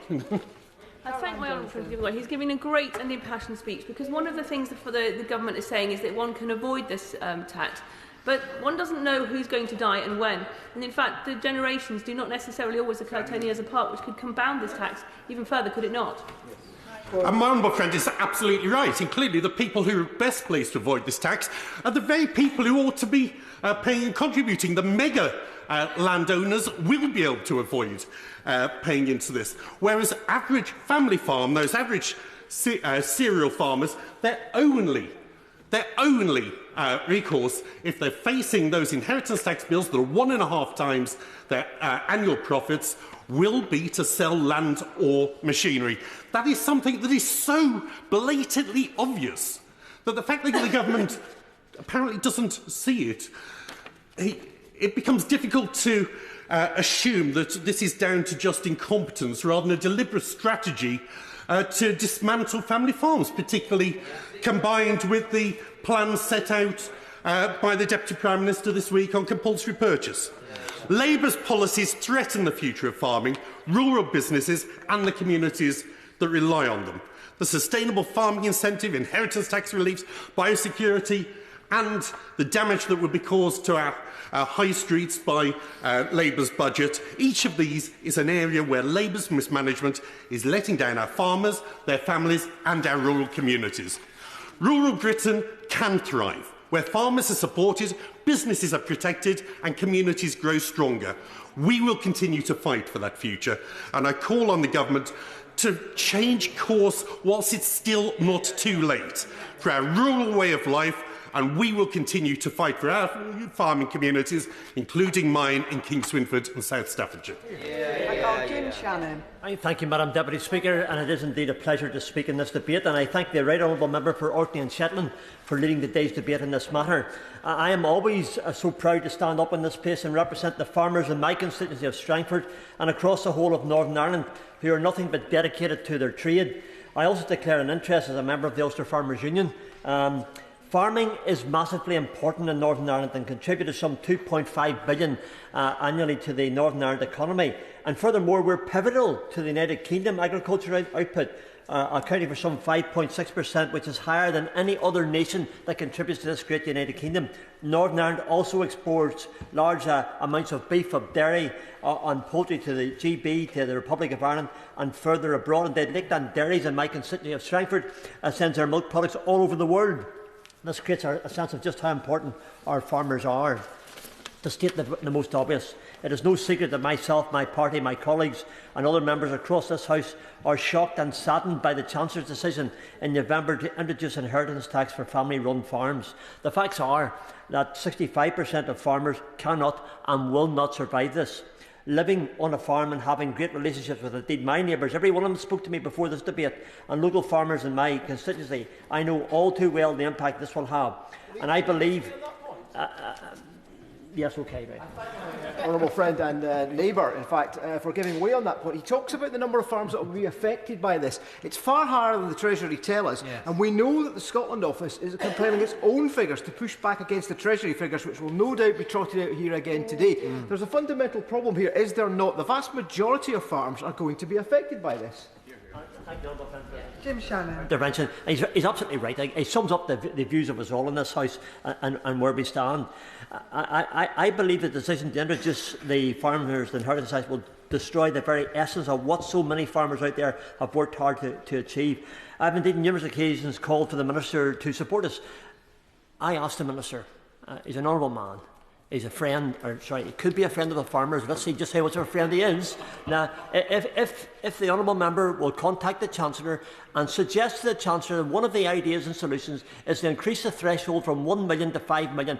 If that's done, farms will be saved, and for the future, the family farms in Northern Ireland will be. So, do you want to be the farmer's friend? Well, when you approach the Chancellor, when the honourable gentleman approaches the Chancellor and persuades the Chancellor to increase the threshold from 1 to 5 million, you'll be my friend forever. You'll be the friend of all the farmers in my constituency, and I suggest to the honourable gentleman he needs to do that. The National Farmers Union and the Ulster Farmers Union have the solution. I'd just make a quick point in relation to avian flu, if I can just digress slightly, and also in relation to the Northern Ireland, we have the highest tuberculosis rates in Europe, and over 10% of our herds are affected annually. Again, I'd ask the Minister, just in relation to TB, in relation to avian flu, the discussions that the honourable gentleman has had with the Farming Minister, Andrew Muir, in Northern Ireland, to ensure that we can overcome these setbacks together on food security and our farming industry matters. And moreover, it is the young farmers of this society. These are the ones we're fighting for. I'm fighting for the sons of my neighbours who want to have a farm for the future as well, and make sure that they're there. There are so many expectations on farmers. I'm pleased to say there's been some boost in relation to the conversations surrounding declining mental health of our farmers. Again, a massive issue. But there's no doubt that our farmers need to be supported, not torn down by our government who are meant to represent them. To conclude, Madam Deputy Speaker, I'm proud of our farming industry. I'm grateful for the farming industry, and I want it to succeed. For those who represent rural constituencies, or those who do not, the absolute importance of agriculture cannot be disregarded, and we must make it a goal to preserve, to protect and to progress the success of farming across Northern Ireland and the rest of the United Kingdom. Today, we need the Minister to stand up for farming. We all look to him to do that. Go to the Chancellor, tell her what we need, increase the threshold from 1 million to 5 million, and things will be better. Liberal Democrat spokesperson, Jermy Stone. Thank you very much, Madam Deputy Speaker. I want to congratulate my honourable friend for opening this debate in his name, and a very thoughtful and knowledgeable speech he made indeed. I also want to compliment members on all sides of the chamber for what they have said. I, Madam Deputy Speaker, was brought up on a farm. I was the wee boy who shooed the cows home to the faraway field. I represent the biggest constituency in the UK. I've got an awful lot of farms and crofts in my constituency, can I tell you that? Farming is part of our way of life. It's about the food we eat. It's about the fight against climate change. It's about our heritage. And it's about, in fact, if you think about my constituency, it's about our tourist economy. It's all part of that. It's been difficult before the change of government because Brexit did not help. We all know that argument. And we've had botched trade deals. They haven't helped either. Now, much has been said about the taxation. And I will not repeat it, but I will remark on one thing the Honourable Member for Sleaford said, which is that the land prices in Northern Ireland in the 6 counties are much higher than they are in other parts of the United Kingdom. So the effect of the taxation is going to be rather larger, I would suggest, in the 6 counties than they are in the rest of the United Kingdom. To compound this, as we've heard already, cuts to DEFRA's day-to-day spending means that many family farms and rural businesses, they will struggle. We know that. And that's why my party is saying we should raise the farming budget by £1 billion. And if we can take that, then perhaps we can help out on that. We want to see a renegotiation of trade agreements to protect British farmers and a strengthening of the Groceries Code adjudicator. I will give way to the Honourable Lady. I thank the Honourable Gentleman for giving way, and I will just declare my partner is a conservation farmer in Somerset. As PPS to Vince Cable, the Business Secretary who set up the Grocery Code adjudicator, I recall his frustrations that the then Prime Minister and Chancellor of the Exchequer refused to grant the adjudicator the power she needed. Would my honourable friend agree that the adjudicator will never be able to exercise meaningful control over the supermarkets, the big ones, who fund its operation through a levy, if the cost of a single investigation is greater than its annual budget? And can I ask the Minister, through my honourable friend, that he remedies this decade-old wrong? Madam Speaker, I thank the Honourable Lady for her intervention. Obviously, she brings knowledge from the past about this, and it's very valuable in this debate, I suggest. And my right honourable friend is a champion of this cause. And in saying what he will say and does say, it strikes a chord, I can tell you, amongst farmers in my constituency. Getting a fair deal is fundamental to making farms actually viable for the long term. It's not that we want to do everything, but I do hope that the government will engage constructively with my right honourable friend over this. It's too important to let this one go, and it could be an easy win, I would suggest, for the government and for all of us. I will indeed. He's making an excellent speech, but does he agree, as a fellow Scottish Member of Parliament, that we have our farmers are facing a double whammy? Not only do we have to deal with a vindictive family farm tax being imposed by the members opposite in the government office, but we've got a hostile environment that the SNP government are creating in Scotland towards our farming communities. I thank the honourable gentleman for his contribution. What a pity our colleagues are not with us at this point, Madam Deputy Speaker, because we both might have something to say about that. There has been a lack of knowledge north of the border, or understanding, I believe, of things that are fundamental to the way of life in the constituencies that we represent at different ends of Scotland's geography. I want to conclude, Madam Deputy Speaker, because time is short, by mentioning 3 things that are causing my constituents some anxiety. In particular, I spoke with farmers this week, and there has been recent publicity about what is known as lab-grown meat, produced from cells in a laboratory environment. And it is thought that this could be upon us within 2 years' time. Yes, it's a way of producing food, but what does that mean for our farmers, our livestock farmers? I think this needs to be looked at very, very carefully indeed. The second thing I'm duty-bound to mention is the low price of malting barley. This is the highest quality barley to use to make whisky. Why is it low price? Because not so much is being bought by the whisky distillers. And that's a reflection of the fact that they are not selling so many bottles of whisky. I'm doing my best. But my honourable friend is indeed doing his bit and never ceases to do so. But this again goes back to an earlier point made that, of course, farming is intermingled throughout the entire economy.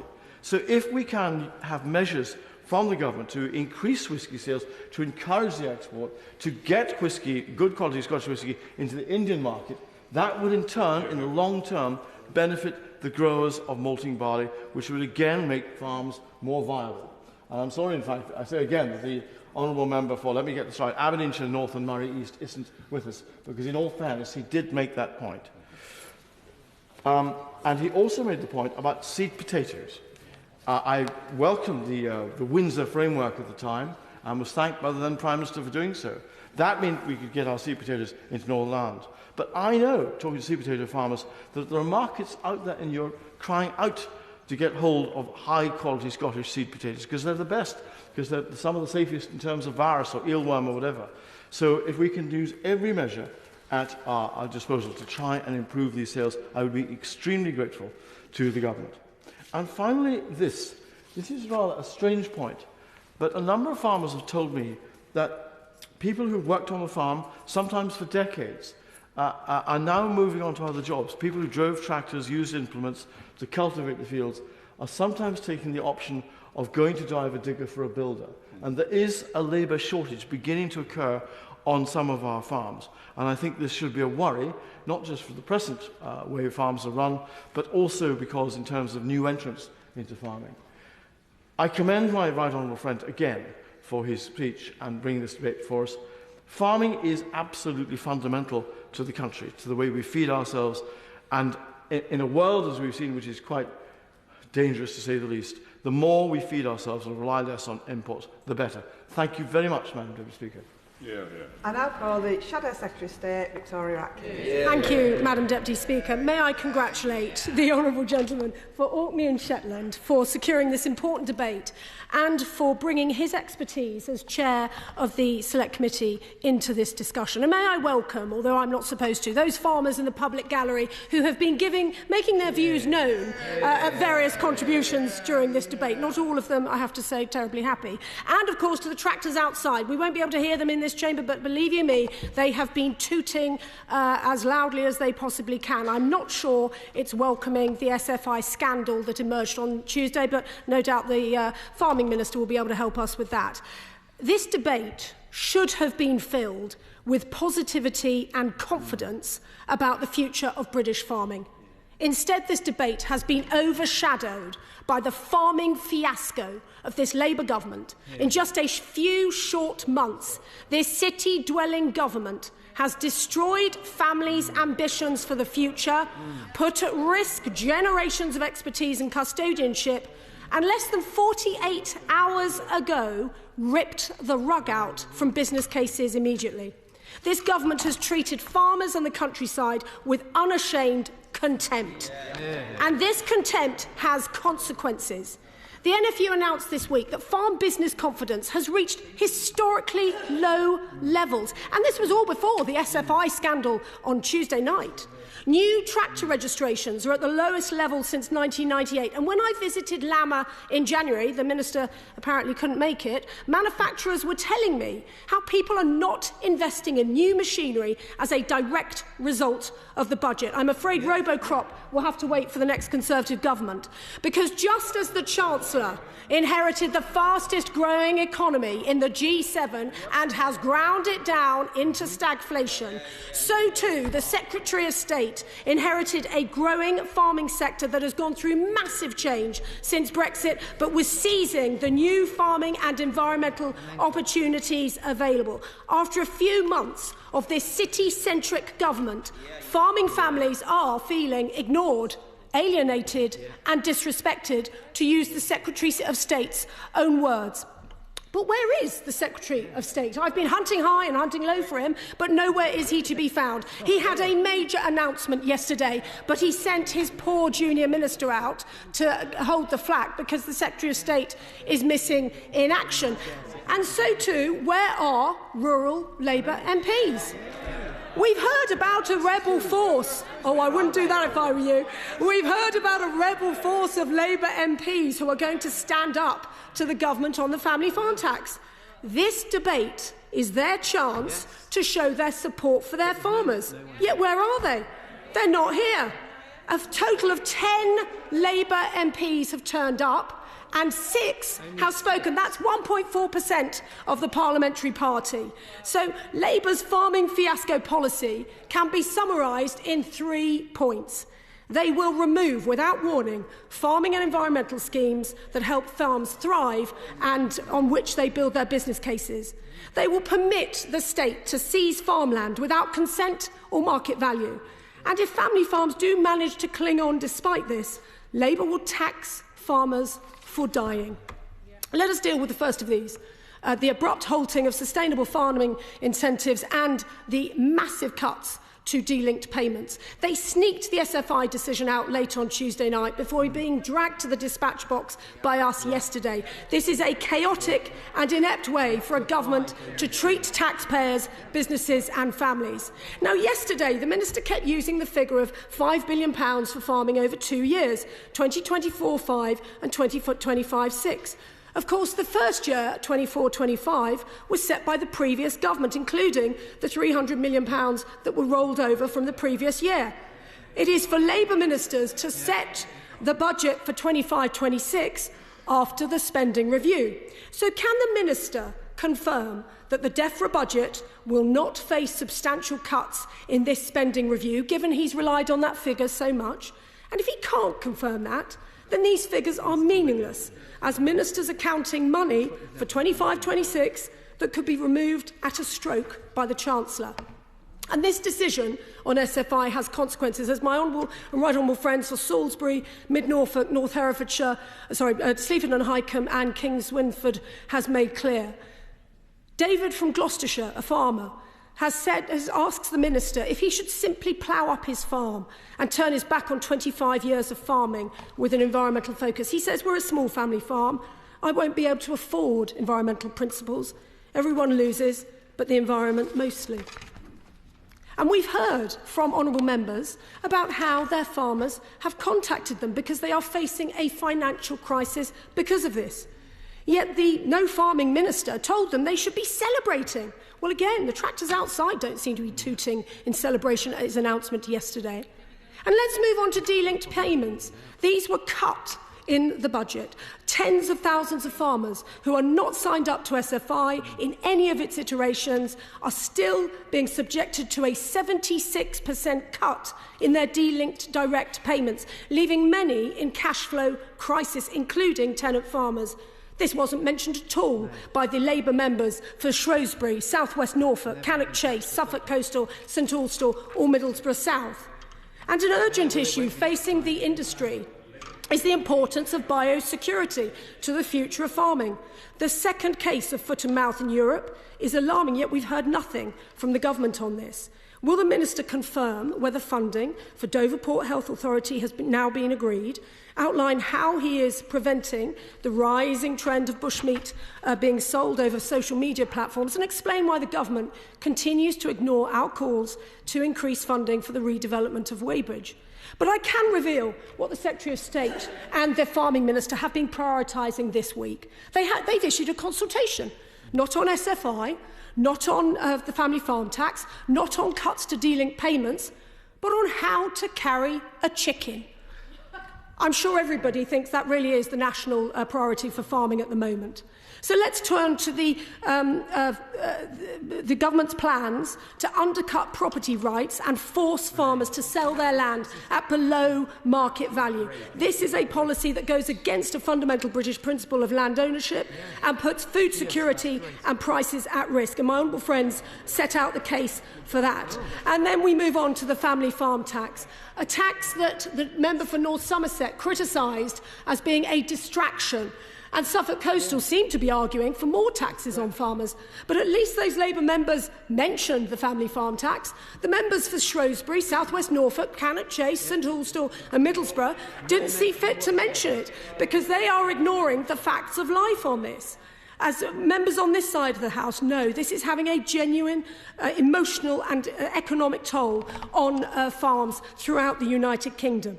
And one farmer told me, I've stopped encouraging my daughter to spend time on the farm so that I don't have to have that conversation of why she can't take over in the future. This government is robbing the next generation of farmers of their futures, and it's having a devastating impact on elderly farmers. It was shared in the Senate this week that a farmer declined cancer treatment months before his death as he wanted to make sure that he died before these changes came into effect. This is desperately harrowing, and yet we are being told this week in, week out by farming organisations, and this is all because the Chancellor, who, by the way, refuses to meet farmers, is destroying British farming with her taxation policy. And it isn't just the family farm tax, it's the family business tax, it's the national insurance hike, it's the fertiliser tax, a double cab pickup tax, all set out by my honourable friends for Upper Ban and Sleaford and North Wycombe. You name it, they'll tax it. And that is why my honourable friend for Sleaford and North Wycombe said that farmers see no future in farming under this government.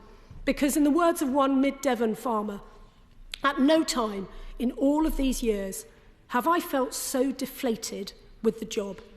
To the farmers who are despairing at this city-dwelling government, please know that we Conservatives hear you, we support you, we will work with you to mend the outright assault on the countryside that this Labour government is carrying out, and we, together, will build a bright future for farming.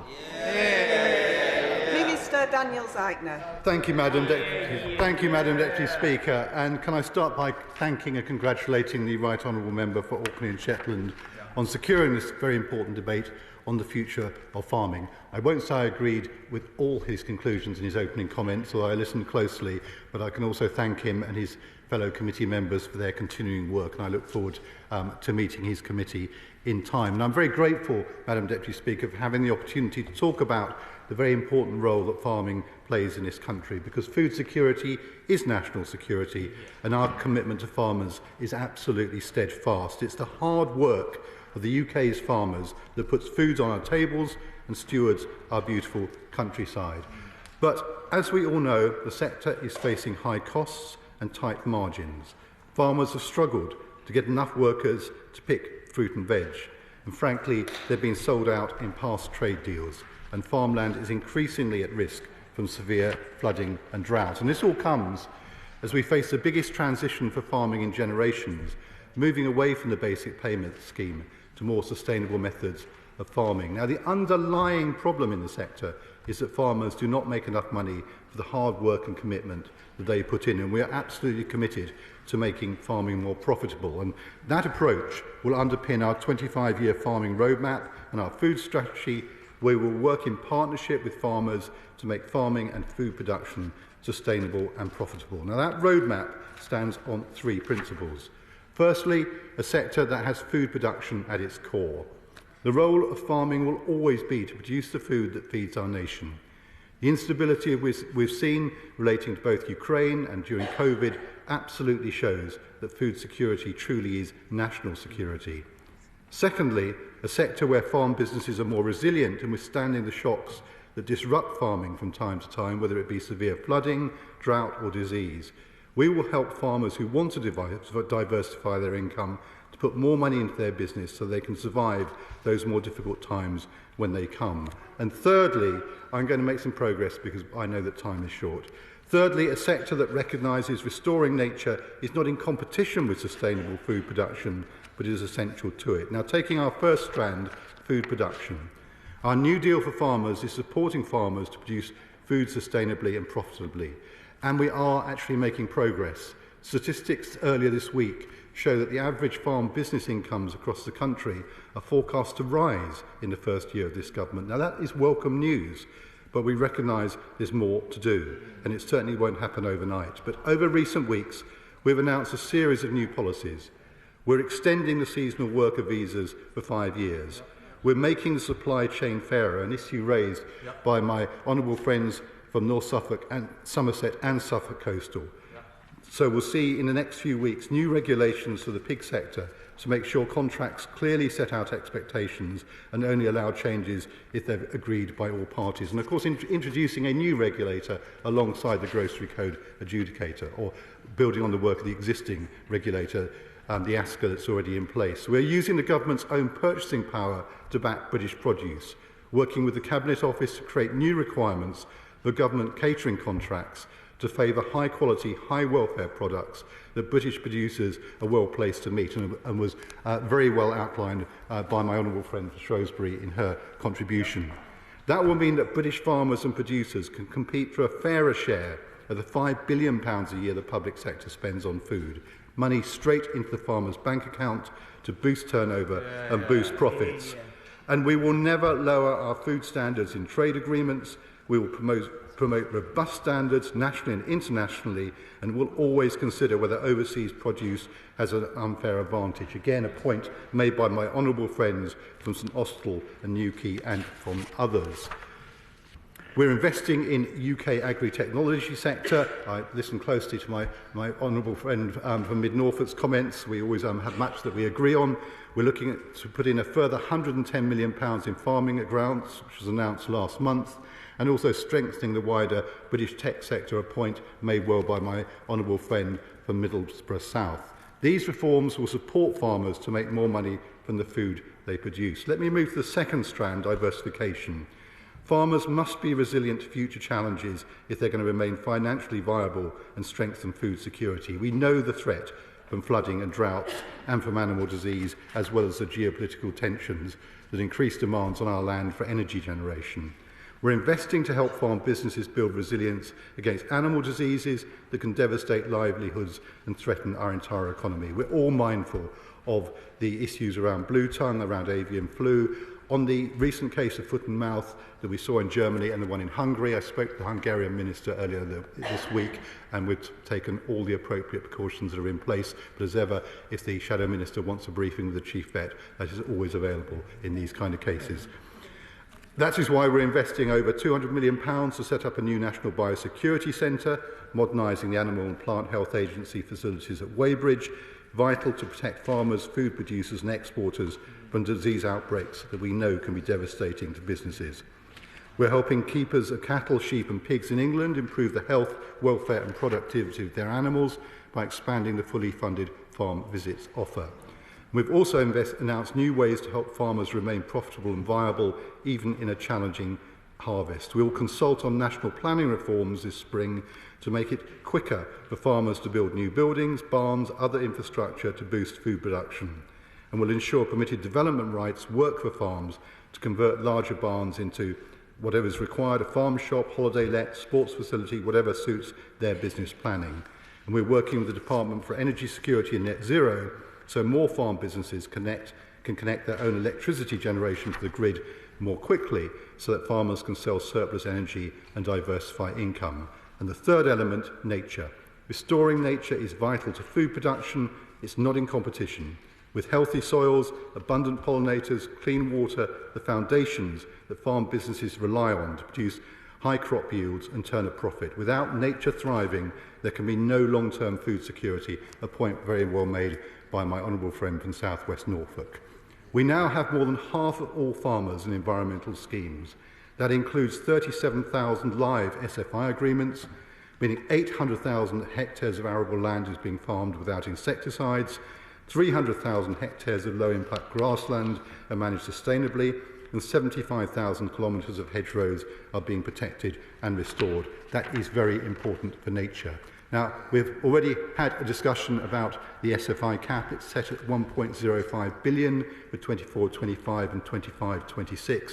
And as we discussed yesterday, that cap was reached this week with record number of farmers in the scheme, 37,000 live agreements, with every penny of this now paid to farmers or committed for payment through existing agreements or submitted applications.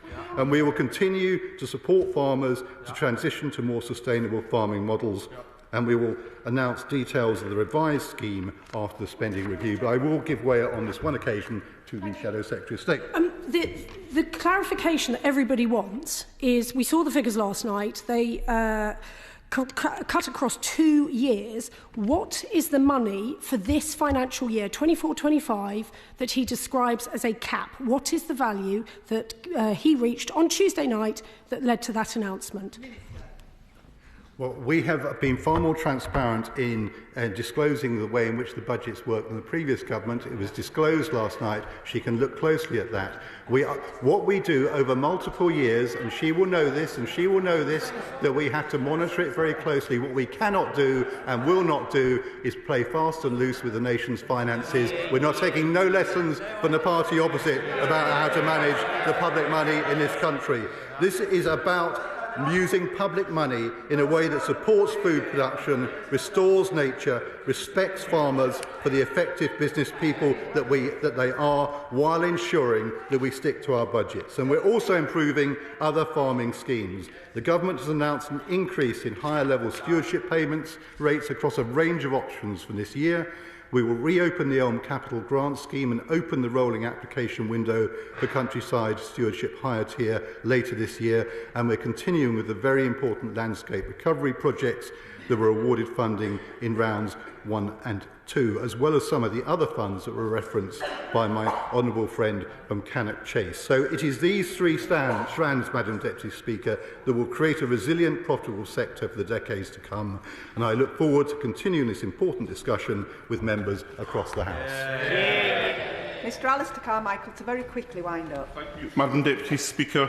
Since I opened this debate, I've been sent a copy of a letter from Douglas Patterson, a 7th-generation farmer in my constituency.